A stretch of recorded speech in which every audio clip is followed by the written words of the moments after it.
Share बाजार में पैसा लगाने जा रही हैं। अब बात सवाल ये बनती है कि जो बाहर का आया हुआ आदमी है वो भारत क्यों आया था पहले? इसलिए आया था क्योंकि भारत का शेयर बाजार तेजी से ऊपर चढ़ रहा था। तो फिर जा क्यों रहा है? जब भाई आया था इसलिए कि भारत का शेयर बाजार चढ़ रहा है, तो फिर जा क्यों रहा है? जा इसलिए रहा है क्योंकि चाइना का हमसे भी तेज चलने की उम्मीद कर रहा है अभी। अब आप पूछेंगे कि चाइना में ऐसा क्या हो गया जो हमसे तेज चलने की सोच रहा है भाई वो?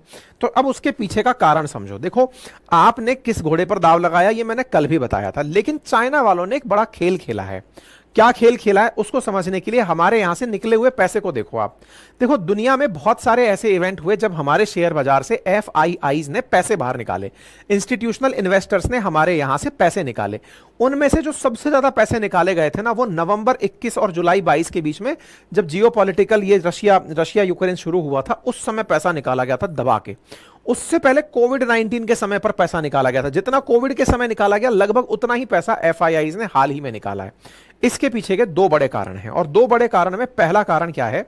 अक्टूबर माह के फर्स्ट 10 दिनों में चाइना की सेंट्रल बैंक ने 500 बिलियन युआन का एक स्वैप फैसिलिटी स्टॉक मार्केट को दिया।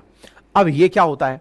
मतलब 70 बिलियन यूएस डॉलर की swap facility Chinese stock market को दी गई। इसको आसान भाषा में समझते हैं। इसका अर्थ ऐसे समझिए, यहां पर कंपनी से कहा गया, जो ब्रोकर फर्म है या फंड मैनेजमेंट कंपनी है या बीमा कंपनी है या एसेट मतलब उन कंपनी है, उनसे कहा गया कि आप अपने कोलेटरल को हमारे पास जमा रखो और उसके बदले हमसे पैसा ले लो और पैसे से जाकर स्टॉक खरीद लो। अब इसको मैं आसान भाषा में समझाता हूं।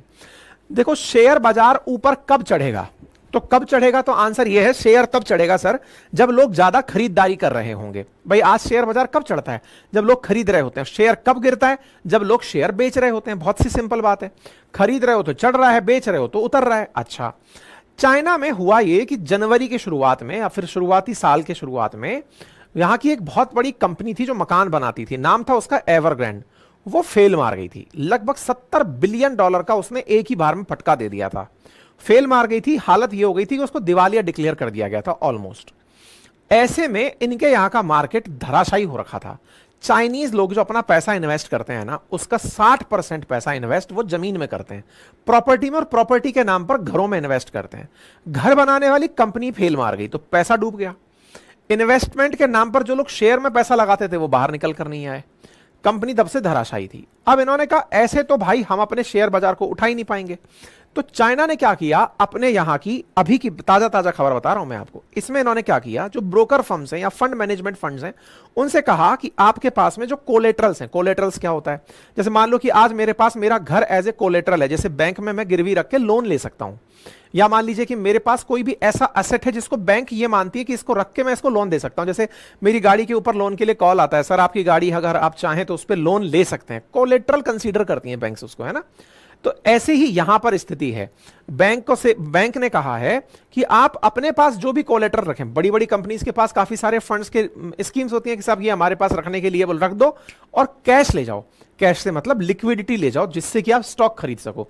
स्टॉक खुद से सरकार चाहती है कि लोग खरीदें, और उसके लिए वो लोगों को करेंसी दे रही है। भाई मतलब पैसा लेके जाओ, लिक्विड मनी लेके जाओ और जाके स्टॉक मार्केट में शेयर खरीदो। तो पहला तो 70 बिलियन डॉलर का इन्होंने कोलेटरल के नाम पर धन लुटाना शुरू किया है अपनी जनता को कि जाओ और स्टॉक खरीदो। स्टॉक खरीदेंगे तो लोग और स्टॉक खरीदने आएंगे। तो पहला तो